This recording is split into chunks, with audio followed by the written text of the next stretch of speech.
В городе Москве есть просто ничем не ограниченное насилие. Власть делает много для того, чтобы люди мало знали о местном самоуправлении, о городах и так далее. Давайте забьем на желание жителей, стейкхолдеров, не будем их ни о чем спрашивать. Мы не можем поменять политику в России, мы не можем поменять власть в России.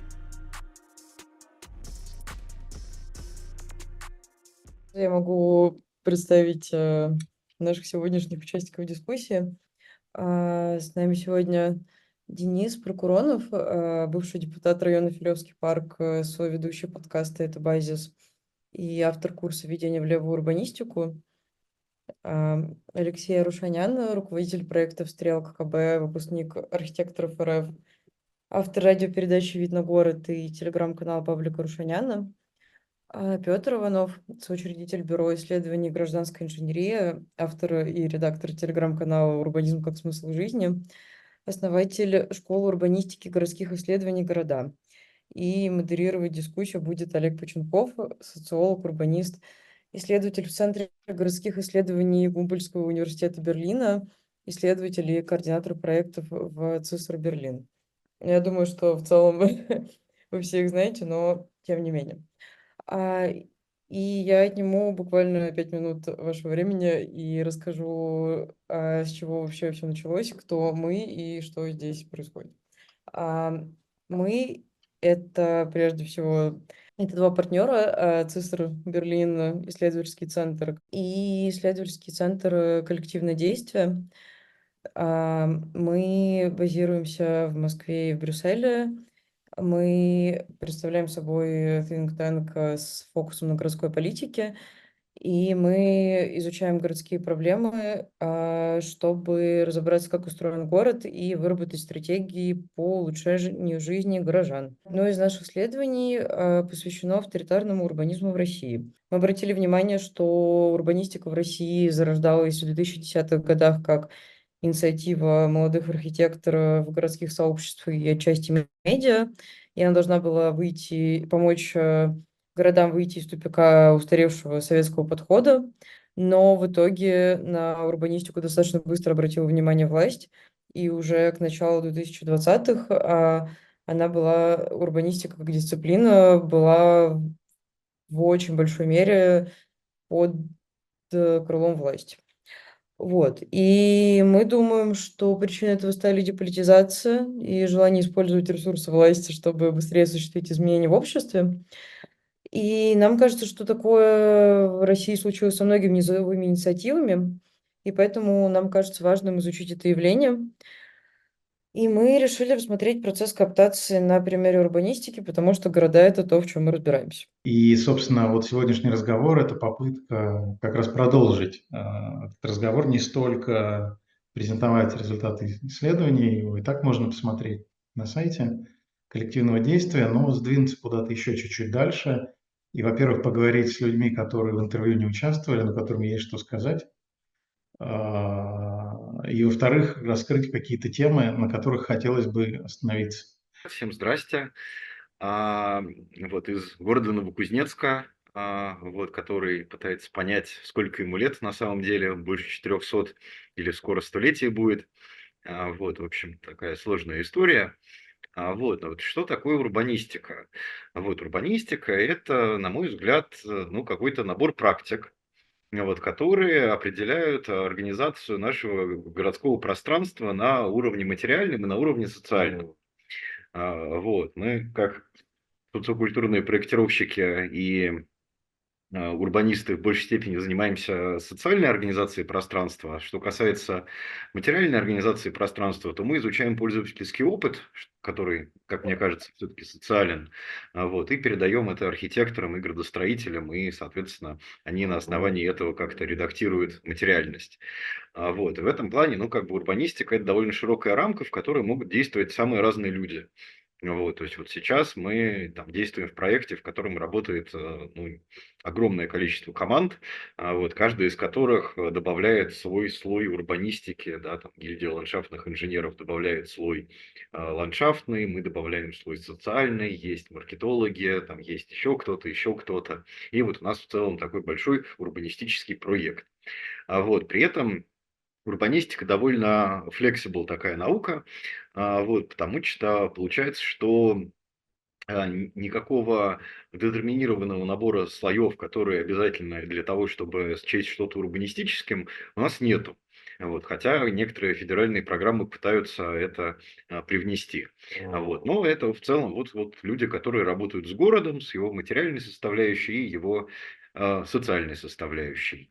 Вот. Это могут быть самые разные люди, в том числе вот сейчас там запускается курс Иры Масловой про городскую медиацию, где, ну, как бы рассказывается про роль экскурсовода в жизни города. Тоже важный человек, наверное, не менее важный, чем социолог города.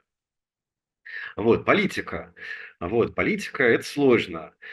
Вот, потому что с политикой всегда возникает вопрос, да, как бы политика где, да, в какого типа организованном обществе.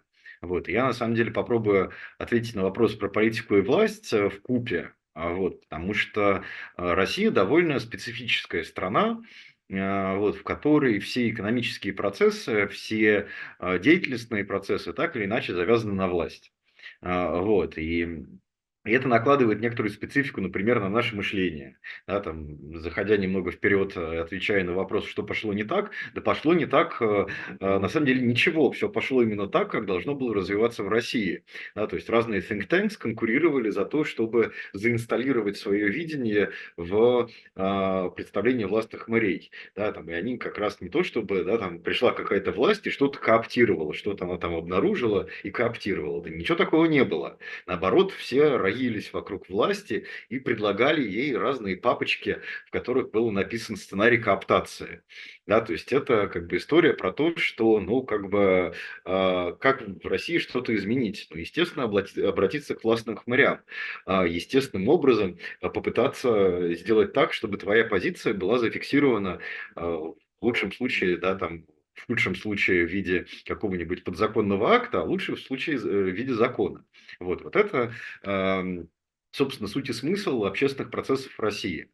Вот. И так или иначе, да, там вся российская экономика, она завязана на государство, да, потому что, ну, как бы мы все прекрасно понимаем, что да, там те источники финансов, которые сейчас существуют для работы урбанистов, они, ну, так или иначе государственные или находятся в тесной связке с государством. И вообще, на самом деле, это очень странно исключать государство из урбанистических процессов, потому что все-таки это вопрос, да, там, common good, да, там, общественного блага, вот, и общественное благо, оно в любом случае регулируется государством. А в России еще и финансируется почти в 100% случаев государством. Да, там, или иногда это какой-нибудь принужденный государством, там, скажем, девелоперщик. Вот, который создает этот common good, который на самом деле не common, но никого в России такие детали не волнуют. Вот. Хотя, с другой стороны, бывают конфликты, когда возникают какие-то очень интересные истории, когда вроде как девелопер создал common good, но создал на частной территории. Вот, и в какой-то момент это прорывается. Вот как сейчас в Красноярске, да, там на Театральной площади был создан амфитеатр, на котором тусили подростки несколько лет. Вот, и тут внезапно владелец этой территории решил, что давайте здесь будут не подростки, а веранда элитного ресторана. Ну, отлично, сказали подростки. Вот, и мне очень интересно, что там будет дальше происходить. Вот, но мы, как ни странно, или как странно, это с какой позиции смотреть, изнутри ситуации или извне ситуации, не проводим такого рода развлечений. Да, мы не мыслим городскими границами в повседневном режиме. Вот. И в этом плане, конечно, да, как бы урбанисты – это довольно специальные люди, которые еще смотрят на город в различных неочевидных развлечениях. Вот. Ну так вот, возвращаясь к политике и власти, в России, к сожалению, политика существует чем ближе к малой территории, тем больше. Вот. И чем больше к масштабному городу, там, мегаполису какому-нибудь, тем меньше. Вот. То есть в каком-нибудь городе Москве политики нету. В городе Москве есть просто ничем не ограниченное насилие, которое иногда приобретает приятные черты, иногда неприятные черты. Вот. Но это просто вот насилие those in power, ничем не ограниченное, ничем не... Вот. А вот чем меньше территория, тем больше возникает, собственно, политики, да, собственно, система сдержек и противовесов, система общественной дискуссии, вот, и система размышления об совместном общем будущем. Вот, и в этом плане, да, как бы вот малые города, с которыми я больше всего люблю работать, вот, это на самом деле места, в которых зачастую разворачивается самый настоящий и увлекательный политический процесс, вот, в котором есть, например, такие явления, как территориальное общественное самоуправление, которые играют большую роль в жизни города, да, где есть ситуации, когда там мэр действительно является некоторым локальным героем, вот, а не каким-то там, знаете ли, негодяем, ставленником партии власти, да, там даже такой риторики нету, да, там есть рассуждения на тему, хороший ли он специалист и хороший ли он человек. Да, там нету размышлений про партии вообще, да, и вообще в целом партийная система на уровне малых городов существует для того, чтобы быть объяснимой для вышестоящего начальства, вот, потому что, ну, в реальности, да, там повестки тех людей, которые носят какие-то там шильдики, не знаю, там КПРФ, ЛДПР, там какие еще партии существуют, Единая Россия и так далее, вот, это глубокая формальность, вот, и к реальным политическим взглядам этих людей и к реальным их действиям это имеет очень мало отношения, вот, и поэтому у меня есть довольно большое количество людей, которых я знаю, которые являются членами партии Единая Россия, и я их глубоко уважаю, вот, потому что на уровне своих малых городов они делают чудеса. Вот. И в этом плане вот такая вот стандартная партийная система, которая действует на уровне Государственной Думы каким-то образом, черт его знает каким, вот, не очень понятно, как она действует и зачем она разделена на партии, но это отдельный вопрос. Вот, мы все-таки про урбанистику, да, вот они оказываются участниками состязательного процесса определения будущего территории. Вот, и это реально работает. Вот, понятное дело, что в Москве это не работает. Вот в Москве мы имеем дело действительно вот с тем авторитарным урбанизмом, который мы собрались обсудить. Вот. Но мое глубокое убеждение заключается в том, что Россия многообразна, что у этого есть размерное ограничение, вот, что в том виде, в котором, да, там вот коллеги там, Софья Борочкина и Антон Городничев описывали авторитарный урбанизм в своей статье, он существует на уровне больших городов, но, то есть, ну, миллионников, да, то есть, вот, например, я сейчас нахожусь в Новокузнецке, о чем я уже говорил, вот, и тут уже совсем другая ситуация, тут уже все работает чуть иначе. Тут уже не работают истории, которые бы работали в Новосибирске или в Томске. Хотя в Томске черт его знает. В Томске я не был, я его плохо знаю. Вот. Но в Новосибирске, соответственно, такие же истории, как в Новокузнецке, работать не будут. Вот. Это другой город со своим особым укладом. Вот. Да, там очень сильно различается, опять же, констелляция власти в городах. Вот. У нас есть города корпоративные, у нас есть города властные, у нас есть города самых разных типов. Вот. И говоря про власть в городах, мы всегда будем понимать, что ну, все не так однозначно.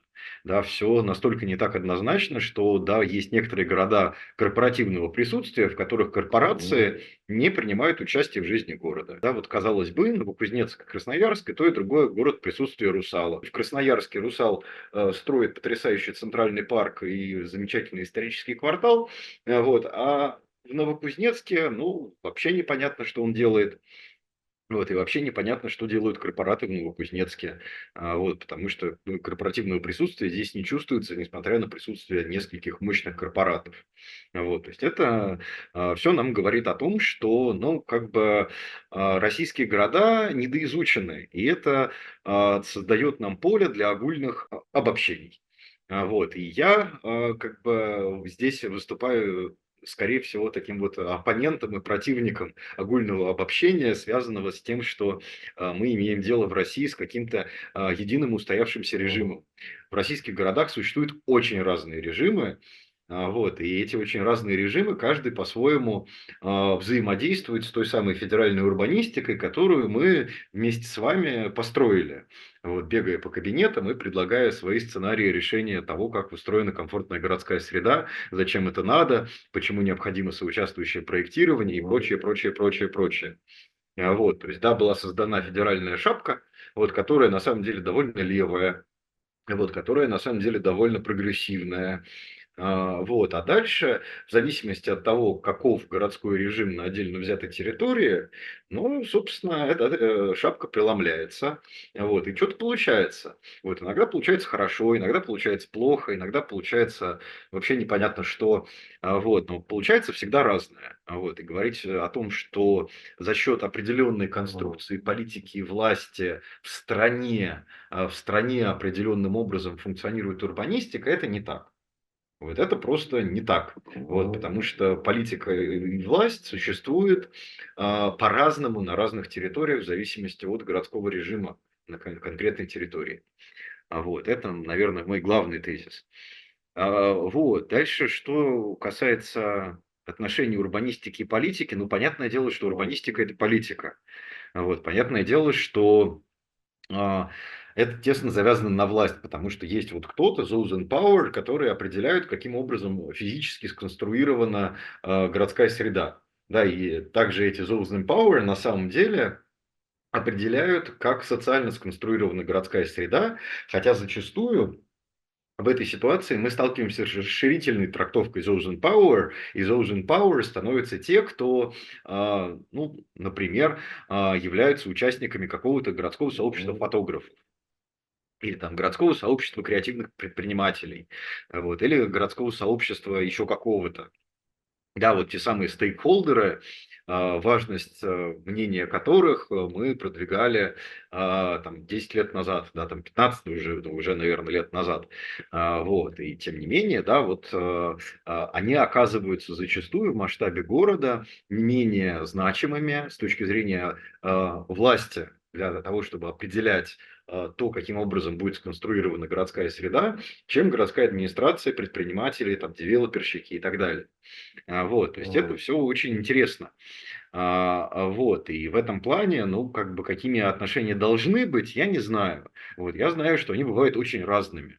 Вот, и опять же повторюсь, чем меньше масштаб, тем больше паритетность стейкхолдеров. Понятное дело, что в Москве запросто как бы можно запретить молодежи собираться в яме, вот, выстроить вокруг этого забор, поставить полицейских и сказать, что все, вы больше не веселитесь, вот, веселитесь где-нибудь в других местах.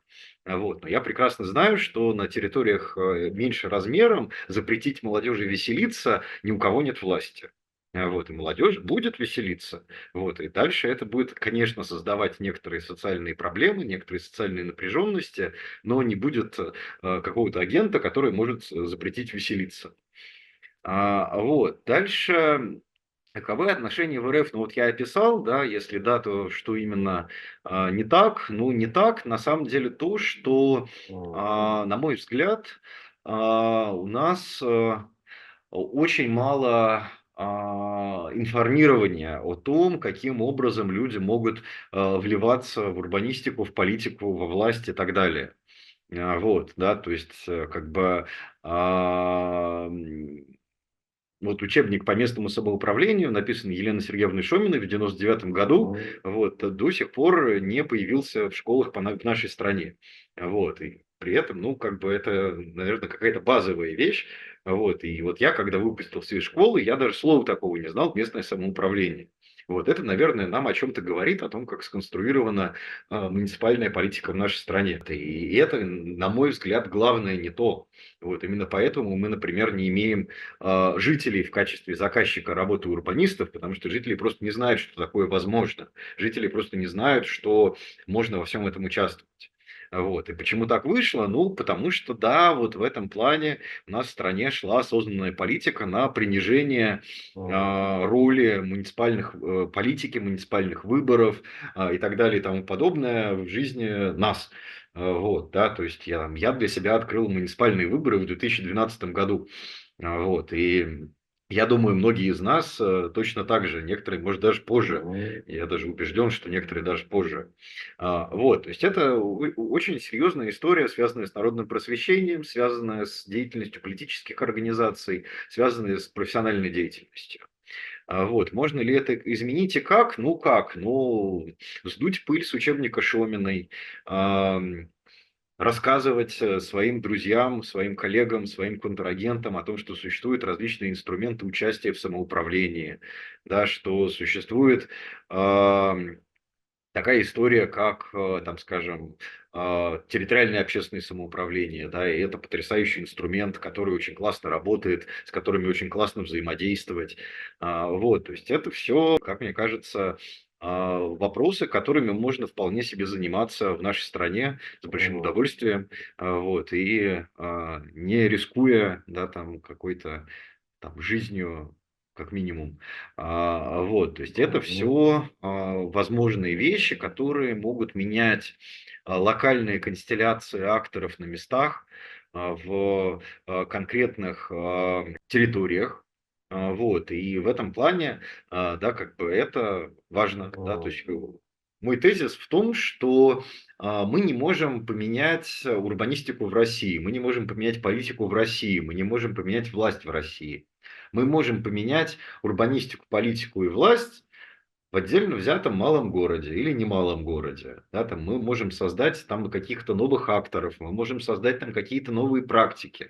Вот, но от того, что они создадутся, там, скажем, в Красноярске или в Новокузнецке, это не значит, что они появятся в Иркутске или в Ижевске. Они должны создаваться и выращиваться отдельно в рамках каждой территории, в рамках собственной логики каждой из этих территорий.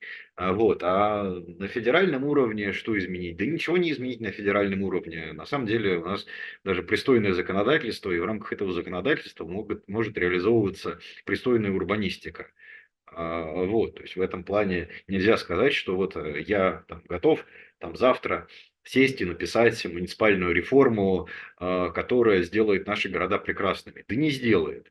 Вот. Единственное, что там я могу написать в преамбуле к этой реформе, что изучайте каждый город отдельно. На этом все. Спасибо большое. Я думаю, тезис примерно понятен. Нет ничего в масштабе страны, или, по крайней мере, это имеет какое-то ограниченное значение. Менять особо ничего не надо. Все есть, надо просто найти и воспользоваться в каждом конкретном месте. Алексей, уже созрел ты, чтобы оппонировать или комментировать, или сформулировать свой тезис? Я как мог сразу начинать, могу и сейчас, окей, давайте. Ну, по поводу власти, политики, урбанистики, ну, мне нравится на каких-нибудь примерах обсуждать. Вот давайте подумаем, что, допустим, возьмем, не знаю, какой-нибудь собачий приют. Вот в собачьем приюте там есть какая-то власть, как бы, которая этим приютом как-то управляет, да. Они там, в общем, живут по тем правилам, по которым они, ну, считают правильным жить. И они, в общем-то, сами, по большому счету, эти правила устанавливают, плюс у них есть какие-то внешние ограничения. Вот в моем представлении внешние ограничения – это как раз политика, да, там идет какая-нибудь бабулечка мимо этого приюта, ее раздражает лай собак. Вот, и она как бы приходит к власти этого приюта и говорит, там, давайте прекращайте эту историю. Вот. А приют, у них там, не знаю, какая-нибудь политическая позиция о том, что они собак не усыпляют, а обязательно каждую собаку раздают там в какие-нибудь надежные руки, и на этом строится как бы их политика, их действия и то, чем они, в принципе, занимаются, и как бы те принципы, на которых базируются их решения. Вот в моем представлении любое, там, любую, как бы, любой вид власти мы можем рассмотреть, неважно, там, страна это, регион, муниципалитет или власть в какой-то компании или какой-то девелопер, у любого, как бы, у любого объединения, у которого есть какая-то власть, ну, или у каждого, там, в любой семье, да, тоже есть какая-то власть, есть какая-то политика поведения в семье, мы там снимаем обувь или не снимаем, грубо говоря. Вот урбанистика, это, в моем представлении, это, по сути, просто инструмент реализации, ну, вот этих принципов и вот этой политики, там, которую мы как бы для себя как-то определили на стыке разных каких-то вопросов. Соответственно, ну, вот эта штука, она в моем представлении довольно легко раскатывается на любую структуру организационную, и там всегда есть вот эти принципы, вокруг которых строится политика, есть какие-то инструменты, там, решения проблем или каких-то вопросов, или каких-то задач, которые определяются целями этих вот принципов или этой политики. А если говорить про... ну да, соответственно, как бы в этом ключе отношения урбанистики и политики Ну, я бы их вообще, в принципе, не разделял. То есть в моем представлении это просто как бы инструмент решения вопросов. Просто в зависимости от того, какая политическая ситуация или там ситуация с властью у нас сложилась в конкретном месте, которое мы рассматриваем, я полностью согласен с Петром, что везде очень по-разному все устроено. Совсем не согласен по поводу того, что в малых городах там как-то сильно больше политики. На мой взгляд, тоже по-разному. Я видел малые города, где политики совсем нету. Вот. Ну и, соответственно, там, как бы, если у нас, грубо говоря, активные жители, то там урбанистика частично работает на их интересы. Если жители не активные, урбанистика работает на интересы там того управления, которое как бы, или тех акторов активных, которые в этом месте большую инициативу проявляют. Вот, и, ну вот, мне кажется, что это, в общем, всегда как бы прямое следствие и инструмент. Соответственно, какие отношения в РФ, все ли ок? Ну, тут вот все ок. Не знаю. Можно вообще, в принципе, про Россию сказать в целом, все ок или все не ок? Наверное, нельзя. Ну, то есть там как бы есть детали какие-то. Вот. И, соответственно, если мы говорим про урбанистику, в моем представлении, я вот, как-то называлась изначально дискуссия, что там про авторитаризм, да, я вот, наверное, авторитарный урбанист. То есть в моем представлении хорошая урбанистика – это не урбанистика, где как бы каждый житель может прийти и сказать, там, где надо строить дом, грубо говоря, где парк должен быть, или где дорога, или еще что-нибудь. В моем представлении вот инструменты урбанистики по сбору, там, в том числе мнений жителей и всех стейкхолдеров, и, там, и ломов, и бизнеса, и корпораций, и государств, и всех остальных, это все инструменты.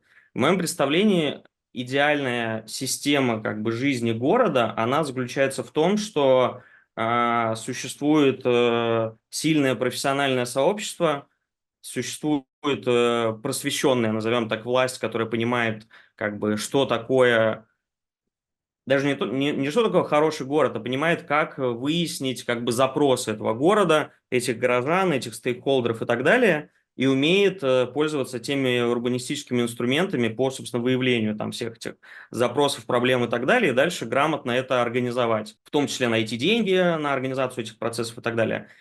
Ну и в моем представлении как бы верхушка вот этого там пирога, когда в начале нету ничего, все просто думают, а как бы нам город организовать, и тут начинает там кто-то что-то сказал, кто-то что-то попросил, кто-то с кем-то подрался, кто-то кому-то окно открыл, потом они как-то там встретились, объединились, поговорили, потом они вдруг в этой группе выбрали кого-то главного, кто как бы отвечает за группу, и тут начинаются вот эти политические там истории, какая-то власть формируется у этой группы, да, опять же, неважно, мы там государство рассматриваем или двор какой-то. Вот, и как бы вишенка на этом торте, в моем представлении, это собранные, ну вот, собранная вся информация, переработанная профессионалами, которая дальше превращается в какие-то, ну, как бы, наверное, регламенты там, жизни, регламенты реализации, регламенты там, визуализации этих, регламенты процессов вообще взаимодействия, да. То есть люди о чем-то договорились, они установили какие-то правила, по которым они живут. И дальше они, собственно, по ним живут, потому что одно дело там решить какой-то локальный небольшой вопрос, конфликт или там, не знаю, дерево посадить или даже площадь благоустроить. А другое дело, как бы думать о том, как вообще у нас городская среда в городе развивается, как она преображается и так далее. То есть в моем представлении вот вопрос регламентов, вопрос правил, вопрос точных договоренностей о том, как вообще все должно работать и как это будет выглядеть, и сколько на это надо тратить денег, и в какой последовательности это должно быть реализовано, и какие эффекты это должно приносить. Это понятная какая-то система с понятной дорожной картой, в которой однозначно есть какие-то чекпоинты, как бы, где, когда мы проверяем вот эти договоренности и корректируем их, вот. Но в принципе это какая-то очень-очень зарегулированная история. Вот. Мне кажется, что в России, если мы говорим про урбанистику и про городское развитие, пока что, и это, наверное, хорошо, сильно не хватает зарегулированности. Потому что, объясню почему. Если бы сейчас случилась сильная зарегулированность, ну, она пытается, там где-то она происходит, там где-то в виде дизайн-кодов, где-то в виде там объемно-пространственных регламентов, там генпланов, мастер-планов, ПЗЗ и так далее, но это все, во-первых, не везде, во-вторых, это очень подвижные штуки на самом деле. Вот как бы если бы сейчас случилось, грубо говоря, в каждом городе зарегулированность, мы бы столкнулись с тем, что это очень плохая регуляция, потому что на местах недостаточно людей, которые умеют вообще выяснять запрос общества, ну, да, скажем, не общества, стейкхолдеров, да, как бы людей, которые пользуются этой территорией, или компании, или там, опять же, власти. Недостаточно людей, которые могут эти запросы превратить в какие-то решения адекватные. Не хватает людей, которые могут эти решения там, превратить в какой-то стандарт и дальше им пользоваться, его масштабировать. Не хватает людей, которые могут это реализовать нормально. Вот, и в этом смысле как бы можно говорить про то, что в Москве там авторитарная история, она действительно где-то она плохая, где-то она хорошая, но ну, в моем представлении это хороший пример скорее, чем плохой того, как устроен город. У нас есть там, не знаю, пример Петербурга, который, казалось бы, мог бы сравниться с Москвой с точки зрения, ну, как бы большой город, там вторая столица, теоретически там может быть большое количество денег, много просвещенных, образованных людей, при этом по какой-то причине он не едет. То есть те процессы, которые там происходят, они вызывают большое количество вопросов там у профессионального сообщества и так далее.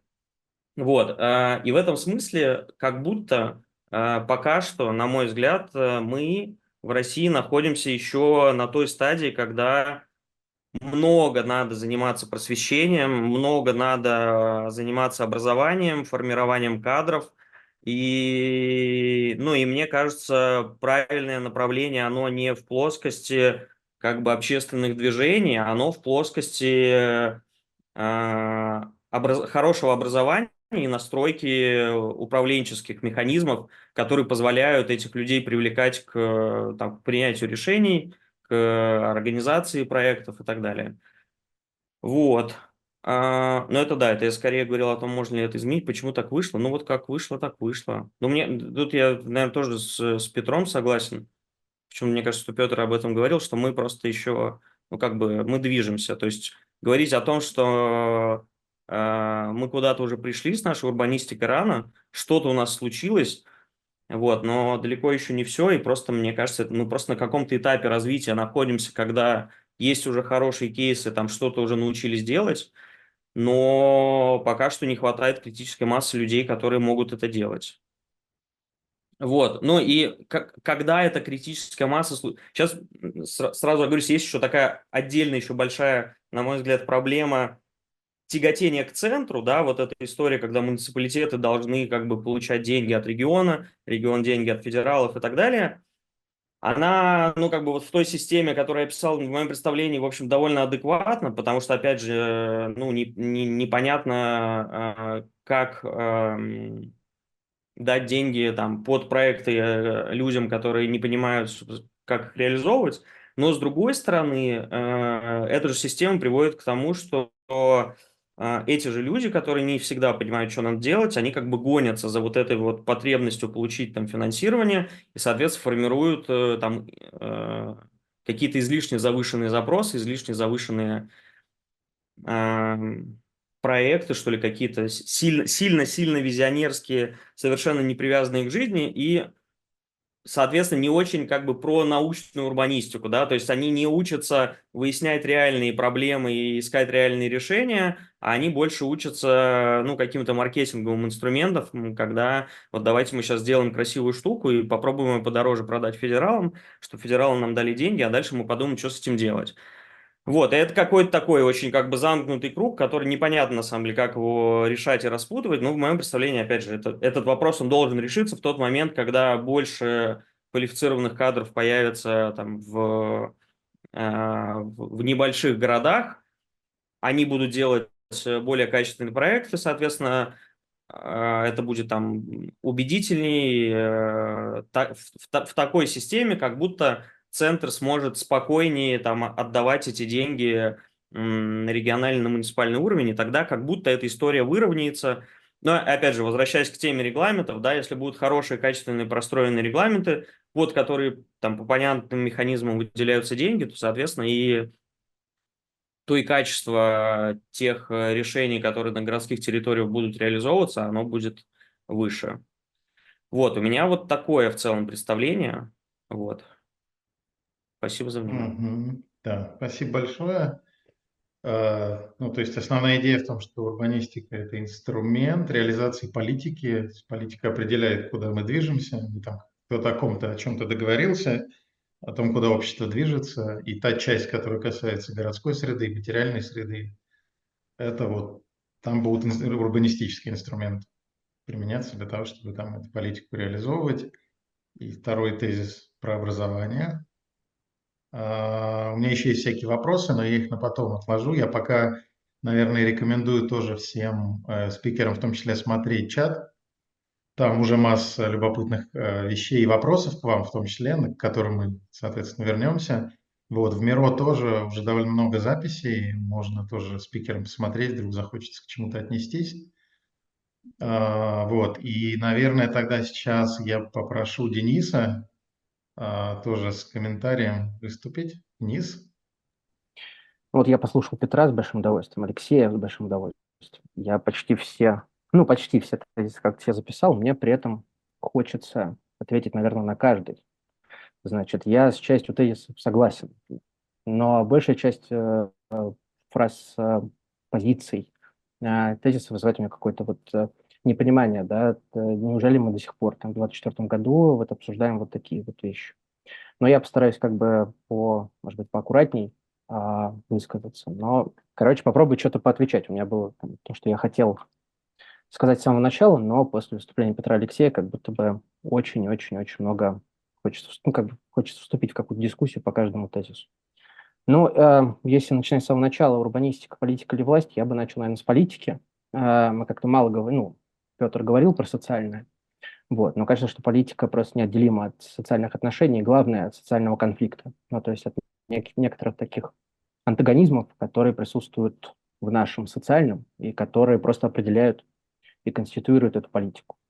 А просто сказать, что это какой-то поиск компромисса, недостаточно. Мне кажется, что это в первую очередь всегда про конфликт разных групп, ну и как бы социальное пространство в данном случае. Вот я видел в чате упоминание, что один доклад правее другого, вот, но как бы надо немножко слева добавить. Мне кажется, что в первую очередь социальный антагонизм, он, конечно, родом из нашего такого неолиберального капиталистического глобального порядка. Вот. Соответственно, политика, она выступает вот таким вот, собственно, процессом разворачивания этого социального антагонизма. Власть в данном случае, это она как будто бы просто конкретное решение этого антагонизма в какой-то конкретный момент времени и пространства. Ну, то есть, говоря, каким-то образом этот антагонизм сложился в какое-то решение, это не значит, что он остановился и перестал разворачиваться. Но вот этот конкретный момент, расклад конфликта, этого столкновения, вот такой вот. Урбанистика в данном случае, как бы мы ее ни понимали, вот я очень рад, что не было сегодня дискуссии о том, кто такой урбанист. Да, ведь есть же городской планировщик и так далее, и так далее. Вот эти какие-то старые древние дискуссии там из Фейсбука, как правильно определять, по какому словарю определять урбаниста или планировщика. Очень рад, что этой дискуссии нет. Но как бы мы ни определяли урбанистика как некий процесс взаимодействия каких-то акторов по поводу пространства, тут я, по сути, согласен с тем определением, которое Петр дал. Или урбанистика – это производство знания, нарратива, какого-то дискурса о том, как это изменение пространства происходит, как мы относимся к пространству. Короче, как бы мы ни определяли урбанистику, она, конечно же, несет на себе этот отпечаток главного социального антагонизма, ну, то есть всего конфликта и всей политики. Согласен, вот и Петр и Алексей говорили, что отделять и выделять как-то урбанистику от политики, ну, непродуктивно, потому что урбанистика, как бы мы ее ни понимали, да, это просто процесс изменения пространства, да, или вот весь нарратив, дискурс про город. Да, это стопроцентная политика. Ну, то есть это вряд ли бы можно это описывать в каких-то жестких, таких механистичных определениях, да, что вот есть политика, она как-то как зеркало, через зеркало влияет на урбанистику. Ну, нет, наверное, да, но в любом случае какой-то конденсат политики остается, в урбанистике ее как бы определяет. Ну, как бы вот так вот я бы ответил на эти три вещи. И отсюда же, вот как бы из такого понимания, что такое урбанистика, политика и власть, мне как бы тоже не очень понятно, почему мы говорим про авторитарный урбанизм. Наверное, как бы урбанизм у нас ровно такой же, как был там и 10 лет назад. В том смысле, вот эта вот урбанизация как процесс изменения пространства у нас мало чем он отличен сегодня там, от 2010 года. Да, урбанистика происходит в каких-то все более ужесточающихся авторитарных условиях. Какая-то авторитарная эпоха у нас, наверное, жестче себя проявляет сейчас, чем 10 лет назад. Кто-то с этим, может быть, поспорит, но, безусловно, сейчас как бы мы уже можем, наверное, иметь смысл говорить о каких-то более тоталитарных тенденциях, да. Но ядро урбанизации, урбанистического процесса, как просто изменение пространства и знания вокруг этого всего, определяет те же вещи, да, и вопрос собственности, вопрос капитала. Что у нас как бы в этом смысле поменялось за 10-15 лет? Мне кажется, мало что. Мало чего у нас как бы вот так вот изменилось, что теперь там принцип собственности на, не знаю, землю, принцип власти, капитала и прибыли, но работает ровно так же и сегодня.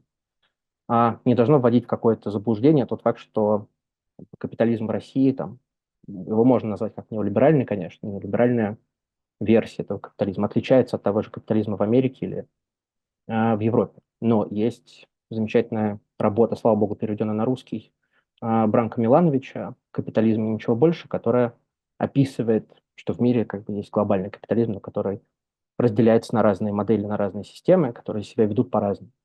Как бы в этом смысле тут история про авторитарную власть в России, те решения, которые она принимает, довольно жесткие и брутальные по сравнению с теми решениями, которые принимают вроде бы развитые либеральные свободные страны, но как бы не должно нас немножко вводить в заблуждение по поводу ядра как бы экономики социального антагонизма, который у нас есть в стране. Сегодня ровно такой же, как есть и в Америке или в Европе. Но я так обобщаю, конечно, некоторые вещи довольно вульгарно произношу. Поэтому, конечно, урбанизация и урбанистика сегодня она такая же, как 10-15 лет назад, рыночная, неолиберальная, жесткая и довольно брутальная по способу своего разворачивания. Я согласен с Петром, что, ну, как бы у нас урбанистика разная, да, и пространство у нас разные, и города, и городские режимы разные.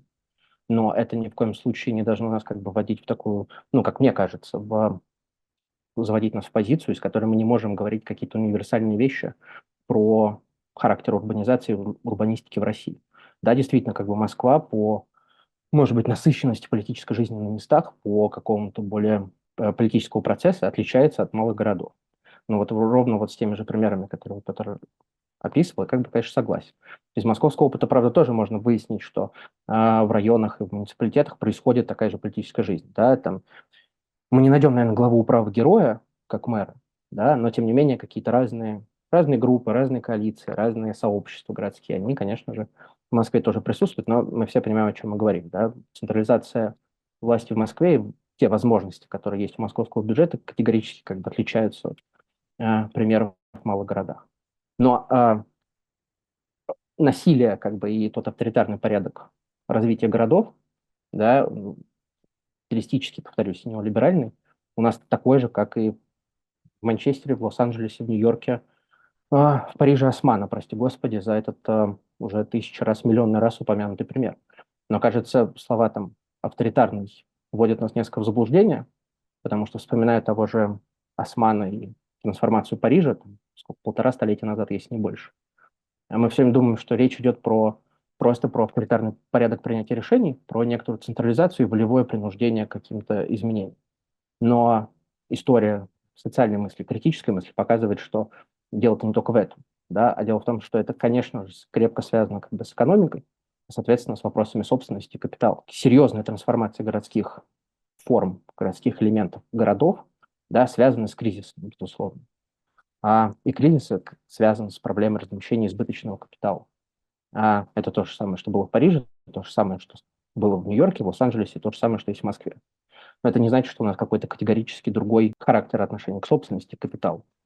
У нас абсолютно такая, вот повторюсь, опять-таки, неолиберальная, капиталистическая урбанистика в стране. Ну и политика такая же, да, но в авторитарной форме, и власть такая же. Значит, я при этом думаю, что, конечно же, урбанистика последних лет 15 категорически прогрессивная, в том смысле, что мы не можем назвать ее абсолютно черной, абсолютно какой-нибудь, окрасить в черные тона, значит, сказать, что она приносила только зло, или не знаю, что все ее последствия исключительно негативны. Конечно же, как Петр сказал, что она может быть прогрессивной. По поводу того, является ли она левой, ну, мне кажется, это работает ровно так же, как если понимать политику про веселье.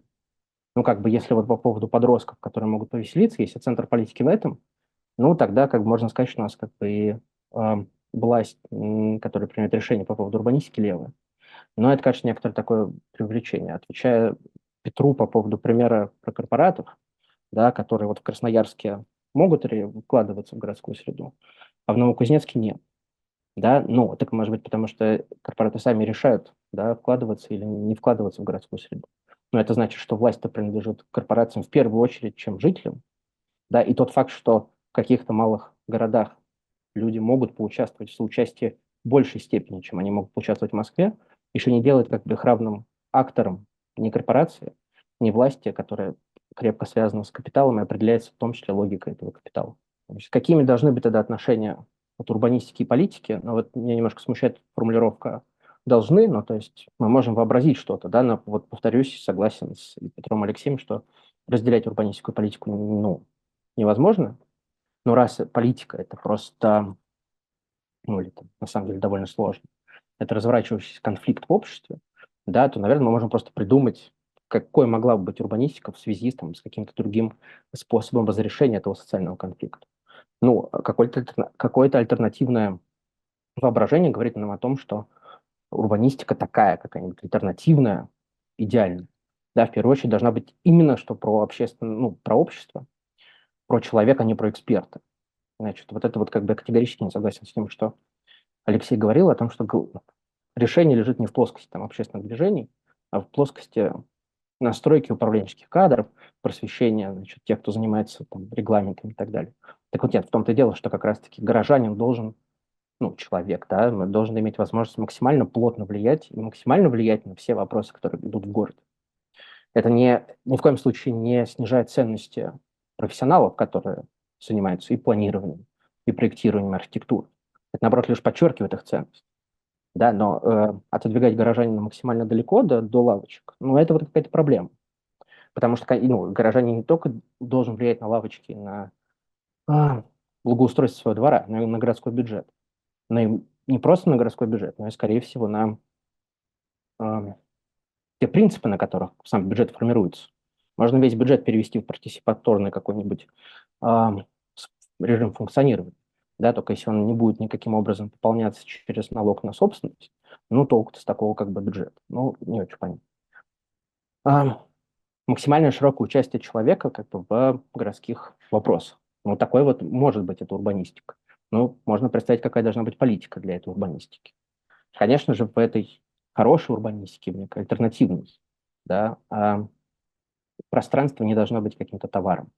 Да, мы должны относиться к пространству через решение в пространстве в виде инфраструктуры всех пространственных изменений форм и элементов через удовлетворение потребностей человека, но не про удовлетворение потребностей в прибыли, ну, безусловно.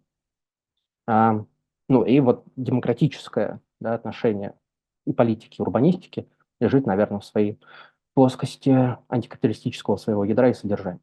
Но это как бы вот про альтернативную прекрасную урбанистику. Похоже ли это на то, что сегодня у нас есть в стране, да, в России? Ну, нет. Значит, кто-то, по-моему, вот в чате, может быть, мне показалось, спрашивает, есть ли примеры, где такое происходит, ну, где осуществлена такая альтернативная прекрасная урбанистика и политика. Но идеальных примеров нет, конечно. Но есть примеры, которые лучше и которые, ну, как бы показывают сторону, в которую мы должны идти. Но это, опять-таки, не сторона увеличения власти и положения экспертов, а скорее наоборот. Не просто сильное местное самоуправление, не просто больше регламент зарегулированности, с которой я скорее согласен, но вопрос как бы в прицеле этой зарегулированности и на что новая регуляция или местное самоуправление направлена. Ну, то есть можно отдать все полномочия по поводу содержания там, собачьих площадок горожанам на нижний уровень, но будет ли это хорошее местное самоуправление? Я не уверен. По поводу... Да, и все это мы крутимся опять-таки вокруг проблемы вокруг конкретных проблем в городе, да, хотя под вопрос, наверное, сам город стоит поставить. Но в России с этим все не ок. Но не ок не только потому, что вот сейчас как-то так случилось. Тут я опять-таки согласен с Петром, что вот оно, наверное, вот, ну или с Алексеем, я, честно говоря, уже забыл. По-моему, Алексей это говорил, да, что у нас все так и шло. Ну, то есть у нас ничего кардинально нового, наверное, не произошло. А, значит, но на вопрос, почему так случилось, почему так вышло, мне кажется, довольно сложно отвечать. Лучше попробовать посмотреть действительно на не то почему, а как. Да, то есть попробовать посмотреть на динамику каких-то процессов, решений, тенденций, которые складывались, и как они себя разворачивали, и как это происходило. То, что вот Петр сказал, что у нас недоисследованная страна, конечно, и урбанистика, ну, 100% да. Вот, но просто вот неравномерное вот развитие в рамках российских регионов, российских городов. Это, ну, не проблема. То есть это не проблема для того, чтобы попробовать это все объединить под каким-то одним универсальным принципом. Ну, или под каким-то вот набором принципов, которые описывают суть происходящего как бы, с политикой, с урбанистикой в том числе. Ну, как бы можно ли это изменить сейчас? Мне кажется, было бы очень странным, если бы кто-то сказал, что есть какая-то опция, в которой мы просто завтра можем проснуться, и типа, о, будем реализовывать вот ту урбанистику, которую я, например, описал. Но это какое-то очень странное, ну, это даже не фантазия, это что-то похуже, наверное. Но значит ли из этого, как бы следует ли из этого, что э, ничего сделать как бы невозможно, вот, и надо как-то, не знаю, либо уходить из профессии, да, либо э, представить себе, что на самом деле все хорошо. Но вот кажется, что ничего не хорошо, но при этом сделать тоже что-то можно. Но вот первое, что мне кажется важным сделать сегодня для разговора про авторитарную урбанистику, авторитарный урбанизм, вот, это уйти, например, от этики и перейти больше в плоскость политики, конечно. Потому что рассуждения про то, что это горожане там, или люди обладают, например, плохим вкусом, отсюда у нас все проблемы. Мне кажется, это, ну, как бы довольно, ну, очень странное заявление говорить о том, что все проблемы из-за вкуса. Ровно так же, например, как говорить, что все проблемы из-за того, что горожане не просвещены. Они действительно, ну, власть делает много для того, чтобы люди, ну, мало знали о местном самоуправлении, о городах и так далее. Да, но ставить это как причину как бы, каких-то проблем, мне кажется, довольно, ну, стремновато, честно говоря. Просто, ну, про авторитарный урбанизм можно поговорить, например, в контексте там, этических проблем, да, на уровне там, Мариуполя. Вот. Но как бы тоже, ну, уходить в этику не стоит, наверное, как будто бы больше нужно говорить о политике. А раз о политике, то нужно, наверное, думать о каких-то действиях, может быть, маленьких, может быть, точечных, но которые мы можем делать сегодня и как бы изнутри. Но я не думаю, что опять-таки речь должна идти о том, чтобы больше вкладываться в образование чиновников, управленцев, не знаю, в те вещи, в те процессы, которые не ставят статус-кво под вопрос. Но вот объединяться для того, чтобы, ну, не знаю, переводить те книги, которые не переведены, ну, кажется, это очень хорошая история. Объединяться для того, чтобы просвещать друг друга, коллег, горожан. Но просвещать не в том смысле, типа, вот вы, у вас плохой вкус, давайте вкус будем воспитывать. Да, а воспитывать именно, образовываться с точки зрения того, чтобы, что у человека действительно есть право, вот это вот пресловутое право на город, вот, которое противоречит истории про власть экспертов, чиновников и так далее. Да, невозможно, там, я не могу дать совет, никто не может, наверное, его дать, там, уходить из профессии. Это было бы очень странно, но можно оставаться в профессии, даже не согласным, там, будучи не согласным ни с властью, ни с девелопментом, ни с какими-то вот теми системами отношений, которые сложились. Ну окей, но можно продолжать работать, зарабатывать на хлеб, реализовываться профессионально днем, да, а вечером заниматься чем-то таким партизански подпольным. Действительно сидеть и переводить книжки какие-нибудь, да, которые типа вот рассказывают, что не так вот со всем этим подходом. Ну то есть вот странно, потому что а, почти нет книг, как бы переведенных на русский, которые описывают вот эти вот дебаты, которые мы сегодня разворачиваем, применительно как бы к европейскому и американскому опыту, уже к которому там, не знаю, дебатам 30-40 лет по поводу ответственности экспертов, по поводу того, что вообще как можно было бы поставить вопрос о том, что действительно это эксперты и управленцы должны иметь больше возможностей, больше образования для наиболее эффективного управления городом. Но это какая-то вот стрёмная история, потому что, ну, вся дискуссия какая-то адекватная, да, она говорит о том, что все должно быть наоборот. Так что, наверное, какие-то политические, внеэтические ходы и действия, они сегодня доступны. Вот. Но это, опять-таки, не какие-то ситуации, в которых мы завтра что-то можем прямо совсем кардинально поменять. Да, это скорее больше подпольные, не знаю, партизанские действия. Вот. Может быть, даже не настолько подпольно, как можно себе нарисовать, да, исследования, особенно, наверное, в исследованиях. Да, можно проводить эти исследования под другим углом, с другой оптикой. Не с оптикой о том, что а, где мы опять пытаемся там горожан каким-то образом там разделить на какие-то там категории, придумать новую типологию горожан. Зачем? Да, когда, может быть, надо поставить более радикальный какой-то вопрос, как делают многие-многие исследователи по всему миру.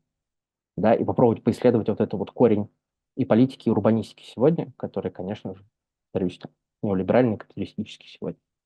Вот. Но мы это не, до тех пор, пока это не делается, но кажется, у нас все будет идти так, как оно идет. Да, авторитарная эпоха, и вот последние годы, они как будто бы повысили ставку в разговорах об урбанистике. Да, но вот мы можем либо как бы ее снижать, эту ставку, думая о том, что вот нам не нравятся авторитарные тенденции, и нам надо вернуться в какую-то прекрасную демократическую систему, в которой вся урбанистика останется такой же. Вот, а можно ставки повысить, например, поставив под вопрос вот это вот капиталистическое неолиберальное ядро российской урбанистики. Мне кажется, неизбежно мы все равно к последнему выступлению уходим в дискуссии и комментарии друг друга. Это норм. Получается, у нас любопытная картина. Я тут от себя такой комментарий брошу, без обязательств на него отвечать. Мне кажется, что несмотря на то, что, во-первых, все три спикера сходятся в том, что между урбанистикой и политикой есть очень тесная связь, что это, да, как бы две части. Но история, что между ними как будто нет разрыва, но при этом как бы с одной стороны очень по-разному трактуются эти отношения, потому что если для Алексея урбанистика – это продолжение политики, то есть как бы урбанистика не ставит вопрос к политике, она осуществляет то, что принято на политическом уровне и реализует, будучи инструментом политики. У Петра получается, что урбанистика как бы тоже немножко спиной стоит к политике, но в другом смысле плевать она на нее хотела. Она, в общем-то, есть какая-то там, это общая рамка, вот, но кому она интересна, и все как будто этой общей рамке сопротивляются, и вот этой, да, какой-то общей политической рамки, и делают там какую-то свою урбанистическую политику, кто во что гораст, вот, стараясь как можно меньше на политику с большой буквы «П» вообще внимание обращать. И у Дениса получается третья история, где урбанистика как будто, будучи частью политики, к ней поворачивается таки лицом и задает ей массу вопросов. И выясняет с ней отношения, по большому счету, да, не будучи ни ее инструментом, да, и не игнорируя, как в первых двух вариантах. Может быть, это ошибочная интерпретация, но, да, и, понятно, она редуцированная и упрощенная, но я для себя это услышал так. Это довольно любопытно, мне кажется, три сценария. Но в то же время у меня всю дорогу не покидал вопрос. Мы сегодня в 2024 году все тут буквально сходимся в том, что урбанистика равно политика, но поправьте меня, если ошибаюсь, но мне кажется, что в десятых годах слоган урбанистики был ровно противоположный. Он звучал «урбанистика вне политики». Причем на всех уровнях, начиная от Собянина, который под этим слоганом проводил форум урбанистический, и заканчивая модераторами сессий соучаствующего проектирования, которые просили удалиться или помолчать тех горожан, которые, придя на сессию про выяснение благоустройства, начинали поднимать вопрос там, про бюджет, про власть, про выборы, про еще что-то, и все говорят, так, мы тут про благоустройство, про политику, вот это как бы в другом месте. Ну, я как бы хочу прокомментировать, что случилось. Вот, случилось все то, о чем я предупреждал в 2012-2014 году в своих статьях в журнале Urban Urban. Случилось ровно все, о чем я предупреждал. Вот, появились, ну, конечно, не появилась должности главного урбаниста в России, вот, и там главного урбаниста города, вот, но появились центры компетенции, где, собственно, тоже есть вот эти вот самые главные урбанисты регионов, правда, вот, на уровне города это не произошло, ну, извините, я тогда не настолько сильно обладал даром провидения. Да, то есть вот когда, условно говоря, сессии соучаствующего проектирования в нашей стране проводила две проектные группы, Вот, и при этом одна из проектных групп – это, собственно, проектная группа, которая привнесла идею соучаствующего проектирования на массовый уровень. Вот, возможно, они были высокого качества. Сейчас я понимаю, что никакой гарантии, что сессии соучастия обладают действительно тем потенциалом демократического дизайна, который туда изначально закладывался, ну, нету, потому что соучастие практикует огромное количество людей с самыми разными взглядами, самыми разными представлениями о том, ради чего вообще все это происходит.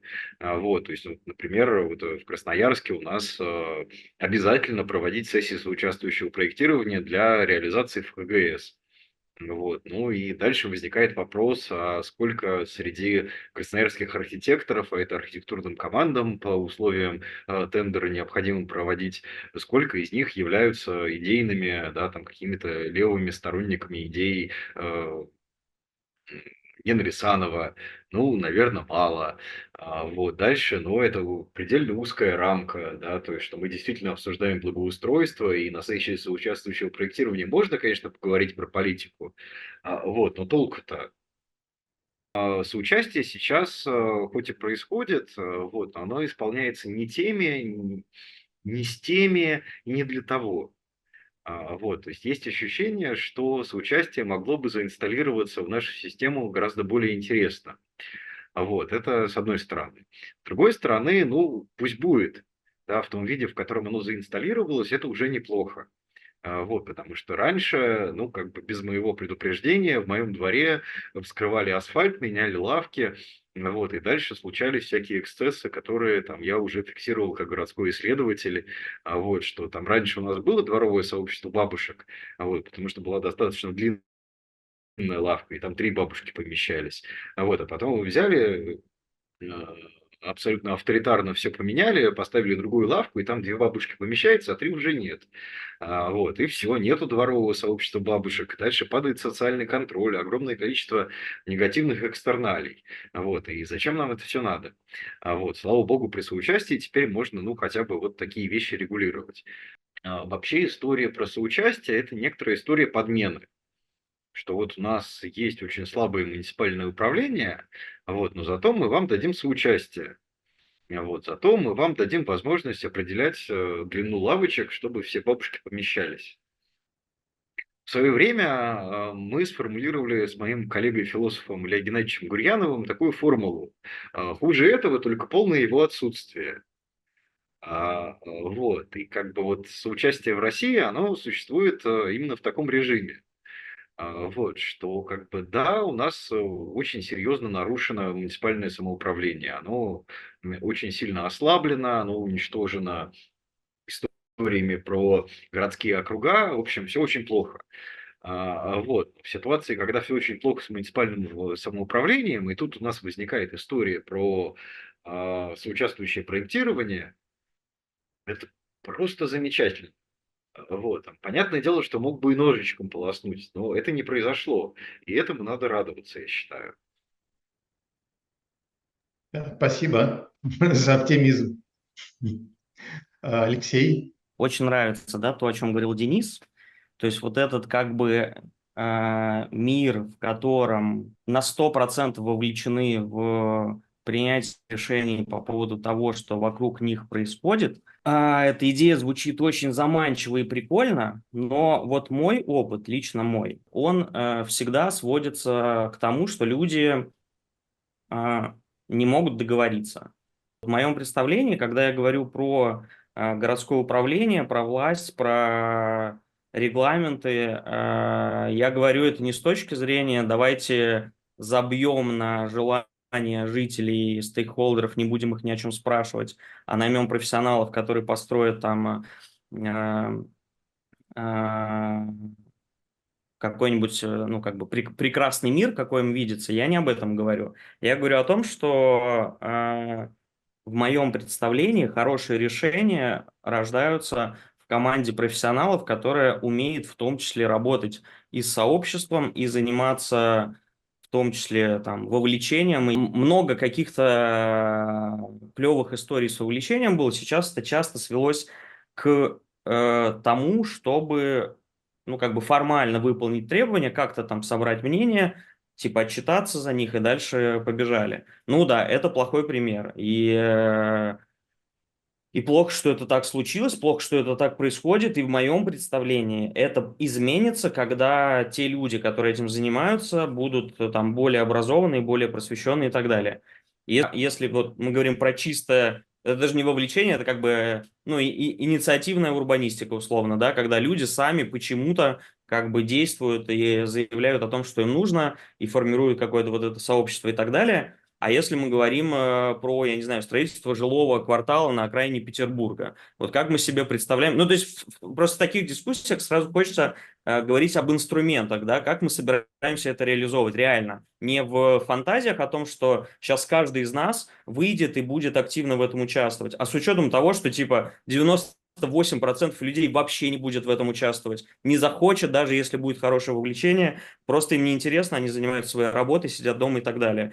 Из этих 98%, там, из этих, или там, из этих двух, которые участвуют, половина, они ну, не в курсе, не в образовании, они не понимают в экономике, они, в общем, мало себе представляют о том, что такое там общее благо, условно говоря, а их больше гораздо интересует, чтобы на доме повесили там табличку типа, ну, спасибо деду за победу, грубо говоря, да, вот, и этому человеку не всегда важно, чтобы, если у него у самого нету жены с ребенком, чтобы у этого подъезда был пандус, да, и как в этом случае, вот как бы в этой системе как бы договоренности общественных и принятия решений, как разделить эти деньги, мы повесим табличку или мы сделаем пандус для мамы с коляской, допустим, прекрасно, если у нас этих денег и на то, и на другое хватит, но как бы, а что мы будем делать еще с собачниками? И, в общем, это большой, огромный клубок, который, в моем представлении, я могу ошибаться, не решается общественной дискуссией. Он решается настроенной системой управленцев, которая укомплектована профессионалами, которые понимают, что они делают, зачем это они делают, которые умеют собирать вот этот как бы градус вообще ну, с окружения, там, неважно, общество это, там, политическая ситуация, что угодно. Вот, Алексей, вы говорили по поводу того, что мы не можем договориться даже здесь, потому что, ну, есть очень много разных мнений. Как бы вот у вас есть какое-то хорошее решение, которое вот через сложную конструкцию обоснования вы как бы предлагаете. Ну, то есть вот как бы в этом смысле он достаточно авторитарный, да, и довольно противоречивые как бы высказывания. Вот мы вроде не можем найти хорошее решение и договориться не сможем, поэтому вот принимайте наш. По поводу там люди не понимают, что такое общее благо. Мне кажется, хорошо понимают по этому самому, по вопросу строительства нового жилья, да, ну, то есть как бы предложили людям построить элитные, настолько дорогие, например, квартиры в Москве или в других городах, или, да, какую-нибудь социальную инфраструктуру, люди хорошо определяют, что такое общее благо. Вот, ну и по поводу излишних публичных дискуссий, да, ну вот кажется, что мы пришли туда, куда мы пришли, именно потому что есть некоторая позиция, да, что, ну, и власть должна принадлежать экспертам, да, которые вот знают как. Хотя как бы изначально озвучивается тезис о том, что вот, ну, мы не можем найти какое-то общее решение. Нет, в том-то дело, что мы можем, да, и вопрос, как мы будем договариваться и как мы будем искать это решение в процессе, но вот он как бы должен лежать, должен быть заложен в саму ту модель, в которой мы договариваемся. Да, что не может никто прийти и сказать, что вот я знаю, какое хорошее решение. Ну, а для того, чтобы немножко согласиться с тем, что Алексей сказал, я тоже думаю, что, наверное, был бы адский мир, если бы каждого из нас спрашивали по 1000 вопросов о том, что должно происходить в нашем доме, да, там какой цвет покрасить, что-то еще. Это мы просто бы целый день отвечали бы на вопросы друг друга, и ничто не было бы сделано, конечно. Да, спасибо. Вижу 4 руки. Антон, Михаил и Илья. Давайте, ну вот Антон Авраменко включил видео, давайте, Антон. Как мне кажется, в результате такая есть тенденция, ну, про которую Кордонский, например, говорит, да, что значимая часть людей, в принципе, хочет уйти в какое-то пространство неучастия, в какую-то вот горизонтальность. То, что там называют гаражной экономикой, или люди хотят жить на дачах, или люди переезжают куда-то в деревню. То есть вот мне вот эта тенденция интересна, насколько она большая. Кордонский оценивает эту тенденцию как очень большую. Он говорит, что там десятки миллионов людей так стараются жить, максимально не участвуя вот в жизни вот этого тоталитарного государства и тоталитарного города тоже. Вот. И это одна тенденция, которая порождает такое положение вещей. И по поводу, что с этим можно делать, мне еще кажется, что А город, как пространство для жизни, он может либо бетонизировать вот эти процессы, воспроизводить их, или может, ну, как можно заложить какие-то противоречия, конфликты и даже, может быть, пути выхода вот из такого состояния. Ну, грубо говоря, если мы дальше будем продолжать строить для широкого массы населения вот такие спальники микрорайоны, да, с дешевым жильем, то это бетонизирует э, такое состояние общества.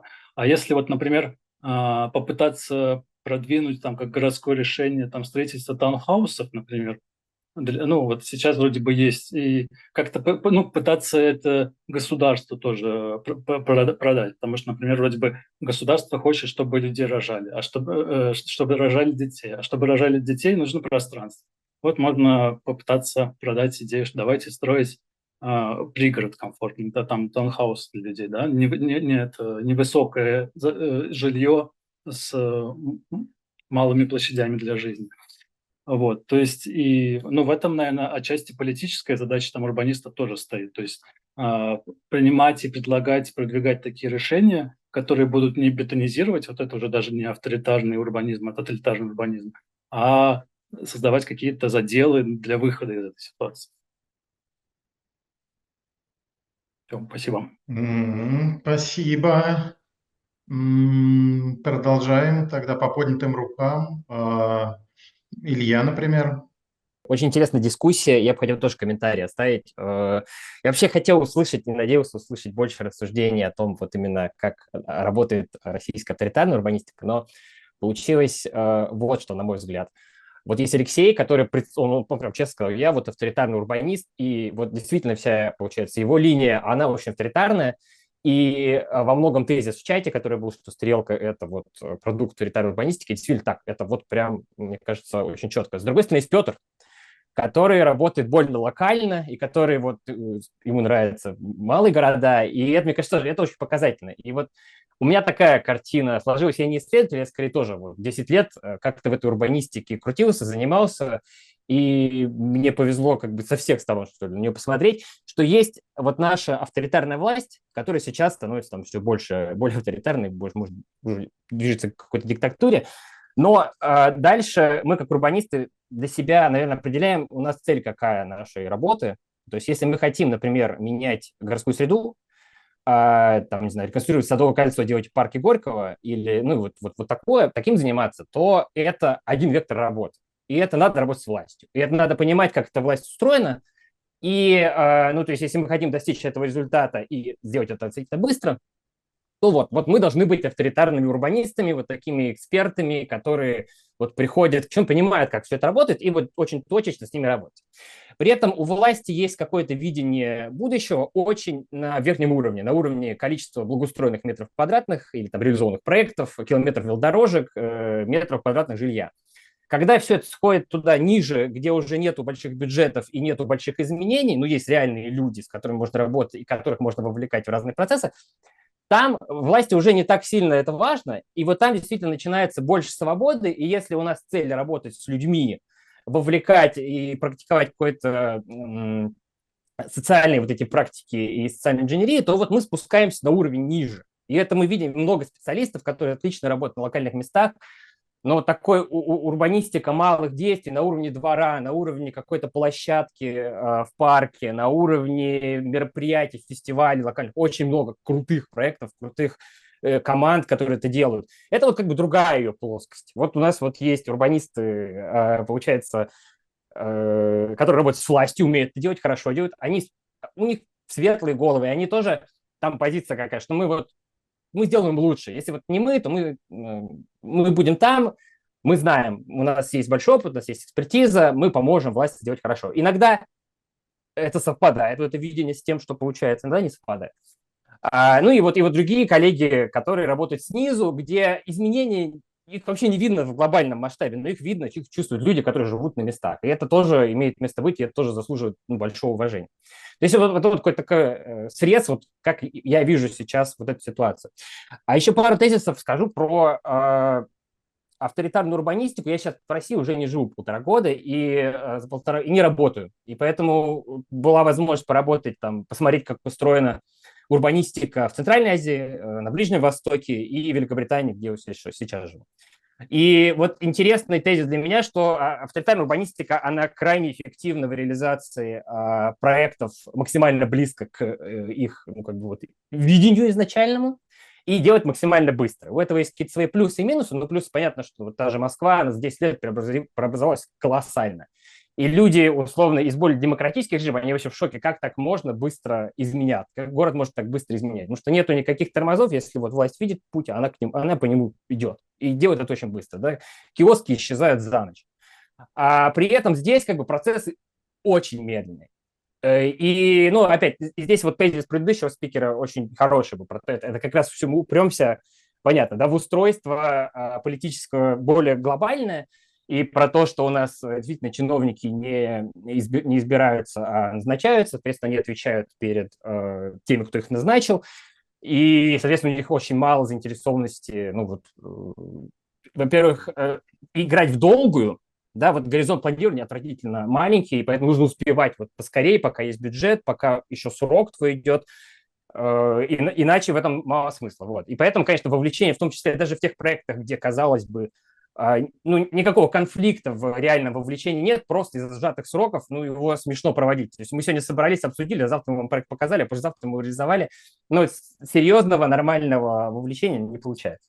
Вот. Но при этом, да, вот есть какой-то момент эффективности, и то есть есть какие-то, наверное, плюсы в этом смысле у авторитарной урбанистики, скажем так. Но и есть, наверное, свои плюсы и у более демократически построенных процессов. И вот только когда мы обсуждаем, как бы здорово было бы нам вынести, например, публичное обсуждение в моменты, когда мы вообще пишем какую-то стратегию развития города, и это действительно было бы здорово, и вот хотелось бы туда идти, но это, конечно же, вопрос уже не урбанистики, а вопрос смены общего политического режима и устройства, и в том числе налоговой политики тоже. Ну, на этом я, наверное, просто завершу. Спасибо большое. Мне кажется, это прекрасная точка для завершения. По крайней мере, этого спича. По-моему, хороший комментарий Катерина Силаева оставила в чате по поводу того, в чем про and cons авторитарного урбанизма, его плюсы и ограничения. Я хотел... Да, мне кажется, что в последнем выступлении, Андрей, спасибо, мне кажется, хороший, действительно поставлен вопрос, как будто 10 или 15 лет урбанистика акцентировала, что это междисциплинарная область, и очень важно работать в ней представителям из разных дисциплин. И они очень долго искали точки соприкосновения, общий язык и возможность сотрудничать. И как будто сейчас раскол проходит немножко, может быть, по дисциплинарным как раз границам внутри урбанистики. То есть то, что происходит раскол, на мой взгляд, это нормально, потому что все системы усложняются со временем, усложняются в том числе делением, находя какие-то свои там фокусы, ниши, специализации и так далее. Как будто российская урбанистика, существует столько, сколько она существует, уже дошла до этого момента, и нет просто урбанистики. Она начинает усложняться. Внутри нее появляется накал, конфликты, появляются разные урбанистики. Как вопрос, называть ли это все урбанистикой или урбанистиками. Одна, которая хочет преобразовывать материальную среду, прежде всего. Другая, которая хочет менять людей или общество. Это как будто действительно совершенно разные векторы. И как будто конфликты, споры ровно в этом месте проходят. Для чего мы это все делаем, к чему мы стремимся. И тогда и средства разные, цели разные и так далее. Как будто мы вот такой раскол сейчас наблюдаем. Я несколько раз ловлю, да, тоже будучи исследователем, спикеров многих разных людей. У нас сегодня это звучало тоже, наверное, может быть, даже не один раз, когда в одном и том же выступлении человек сначала, например, говорит, что власть авторитарная и тоталитарная, а потом в том же выступлении спустя несколько минут начинает придумывать способы продать этой власти какое-нибудь решение. Меня это всегда немножко вызывает удивление, потому что мне кажется, что ну, как бы второе противоречит, что ли, первому.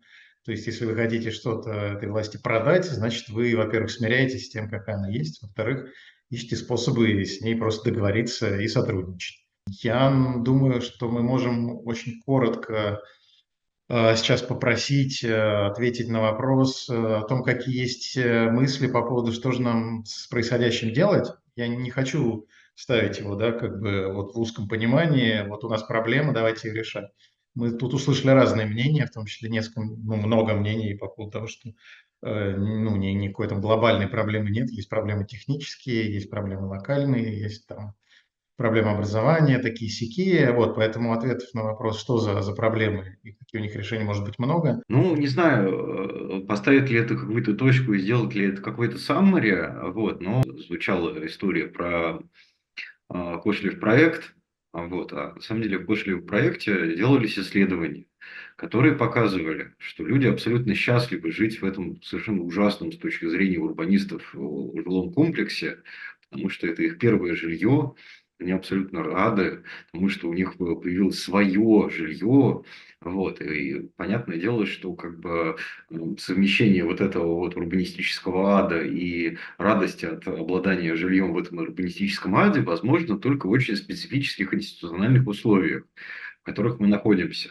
Вот. И дальше, ну, собственно, возникает некоторая история про то, что мы как бы, как урбанистикой занимаемся? Мы урбанистикой занимаемся идеалистически. Вот я помню, когда я работал в школе урбанистики, был еще жив Высоковский, вот, и он говорил, что вот все, что мы вам рассказываем на наших курсах, это идеалистическая программа. Мы предлагаем вам быть идеалистами. Да, но дальше, когда вы после магистратуры выйдете в профессиональное поле, вам придется быть реалистами. Вот, да, там, и вам придется создавать, ну, может быть, не Кошелев проект, да, но что-то возможное в этих институциональных условиях, что принесет людям счастье. Вот. И это, на самом деле, очень большая драма урбанистики, вот, которая заключается в том, что мы никогда не можем поставить урбанистику на паузу. Сказать, что давайте мы подождем, когда институциональные условия подрастут до каких-то нормальных высот, которые мы морально оцениваем как приемлемые, и тогда мы будем создавать такую конфигурацию городской и социальной среды города, которая будет хорошей с нашей точки зрения. Но с точки зрения того, что можно было бы делать, я скажу, что я бы надеялся, что среди профессионального сообщества, среди тех, кто профессионально занимается городской тематикой, от органайзеров до исследователей, дизайнеров, проектировщиков, архитекторов и так далее, найдется больше людей, которые попробуют вместе, может быть, с теми, кто занимается городом, вроде бы, кажется, извне профессионального сообщества, сместить повестку, да, то есть немножко поменять ключевые вещи, которые мы обсуждаем. А ключевые вещи, которые находятся в центре внимания урбанистического дискурса. Ну, то есть ни соучастие, ни лавочки, ни классные проекты, ни благоустроенная, комфортная городская среда, а что-то другое. Какие-нибудь вопросы, которые, с одной стороны, могут казаться, что они шире, да, вопросы неравенства, вопросы участия, вопросы власти, вопросы, ну, может быть, там, представленности, репрезентации и так далее. Да, какие-нибудь, может быть, чуть более там, возвышенные, чем кажется сейчас вопросы, но кажется, что они-то и лежат в основе всех вот этих разговоров и про лавочку, и про конкретные решения. Я надеюсь, что больше найдется людей изнутри сообщества, извне профессионального сообщества, вот, которые будут готовы поставить под вопрос вообще существующую картинку и рамку, в которой урбанистический нарратив о городах сегодня у нас есть. Вот, и что больше людей просто скажут, нет, мы больше, наверное, нет смысла сегодня продолжать обсуждать то, что мы обсуждали 15 лет. Не в том смысле, что мы завтра забудем, что мы обсуждали эти 15 лет, но произойдет какое-то движение куда-то дальше с точки зрения тех вещей, которые мы обсуждаем. Да, спасибо. Я тоже, кстати, сидел и размышлял, что вот этот как бы тезис о том, что одна стратегия – это обсуждать, что внутри рамки, другая – поставить под вопрос саму рамку, да, в которой все происходит. Но чтобы это не звучало абстрактно, я тут хотел связать и как раз дать слово Алексею, который говорил вот, да, ну, про эту классическую ситуацию, которую мы все знаем, что люди не договариваются. или что ты их зовешь обсуждать одно, а они приходят и начинают там обсуждать, что им интересно, или то, что ты их предлагаешь обсуждать, они обсуждают с точки зрения своих там персональных или каких-то групповых или еще интересов. Мне кажется, что это действительно, то есть после этого возникает как бы сомнение в том, что партиципация – это вообще эффективный инструмент. Но мое мнение как раз в том, что это ложная как бы, сама постановка вопроса и проблематики. Говоря о том, что не складывается внутри диалога, мы как бы сразу берем да, по дефолту как бы берем эту ситуацию, которую нам навязали. Мы берем ситуацию, условно, федеральной программы ФКГС, которая написана, когда, почему, с кем, зачем проводить партиципацию. И мы не даем никому возможности, не даем людям, приходящим на эти мероприятия, поставить эту рамку под вопрос. То есть это вся ситуация с партиципацией, которая является разновидностью да, там, демократии, какой-то эмансипаторной практики якобы, вся ситуация начинается с насилия, с институционального насилия. Тебе нахлобучили рамку, дальше говорят, а теперь внутри рамки давай, демократизируйся, соучаствуй там. Вот. Я уж не буду говорить про то, что для меня слово «вовлечение», ну, я каждый раз, когда его слышу, я вздрагиваю, глаз дергается. Ну, вовлечение и партиципация – это совершенно не одно и то же. Это разные слова, это разные процессы. Да, как бы я сейчас не буду вдаваться в грамматический дебат, но думаю, все понимают, о чем идет речь. Когда есть вовлечение, то есть тот и есть кого. Да, партиципация как бы в этом смысле децентрализованный процесс, который может выглядеть совершенно иначе. И, по-моему, сам же Алексей сказал формулировку, которую я даже записал, инициативная урбанистика, как раз про то, когда нет вот этого самого насилия навязанной рамки. И сам я думаю о том, что же дальше, как раз всегда пытаюсь думать в сторону вот того, а как бы выглядела урбанистика, партиципация и все остальное, если бы она происходила вот таким образом, как инициативная урбанистика. Если бы только эти процессы, если бы мы согласились с тем, что только эти процессы имеют смысл, что только в них имеет смысл инвестировать наш профессионализм, потому что они в конечном счете, да, это про урбанистику, но про другую, они в конечном счете ведут трансформации не только городской среды, но и каких-то процессов в обществе, они воспроизводят, поддерживают ту рамку, да, в которой мы действуем сегодня, ругаемся на нее, а потом думаем, а как же продать этой рамке да, то, что нам там, кажется выгодным. Ну, поскольку меня уже повесили на меня ярлык авторитарного урбаниста, да, вот я как бы Гордое звание. добью роль до конца такого полноценного ватника, хотя всю жизнь считал себя, в общем-то, либералом. Ну ладно, зря меня, наверное, в конце поставили, и у меня пессимистичный итог. А мне кажется, мы в итоге обсуждали вопрос, как бы нам надо жить в демократической как бы системе, или мы смиримся с той, в которой мы живем. Вот, и мы не обсуждали, как жить в той системе, в которой мы живем, а мы как бы пытались подраскачать вопрос, а типа, а что бы было бы, если бы мы жили не в той системе, в которой мы живем, а вот в какой-то другой, и вот она как-то по-другому бы работала. Ну, как бы обесценивать всю их деятельность, рассуждая о том, что вообще, в принципе, сама база и система, в которой мы живем, неправильная, и типа все, что делается, оно как бы не то. Ну, то есть, как бы, если бы мне заранее сказали, что будет такая дискуссия, я бы просто отказался в ней участвовать. Мне было бы гораздо интереснее поговорить, а что конкретно нам надо сделать с точки зрения бюджетирования. Или а что конкретно, там, как конкретно должен работать, например, муниципалитет, чтобы вовлекать тех же жителей, там, например. Или что должно случиться, как бы, какие инструменты надо применять там профессиональному сообществу или фондам, неважно, или жителям, активистам, чтобы организовывать какую-то там вот инициативную урбанистику. Ну, давайте обсудим, почему оно плохо. Там как бы выделяют 100 миллионов на сквер, и, в общем-то, ну, откровенно говоря, 100 миллионов можно потратить хорошо, потратить плохо. Это не вопрос там партиципации или вовлечения, на самом деле. Мы, может быть, там не то сделаем, что хотят люди, но давайте хотя бы сделаем это нормально. Мы же не можем просто это сделать почему-то, то хотелось как бы пообсуждать, а что делать с этой, ну, авторитарной урбанистикой, в которой мы живем, потому что, ну да, вот мы в ней живем и работаем, и, ну, И как бы, продолжаем. и продолжаем работать, да, и будем работать, и мы хотим это все развивать, улучшать и так далее, и мы видим эти проблемы, И если нам не подходит решение как бы сменить страну или сменить политический строй, а что нам делать?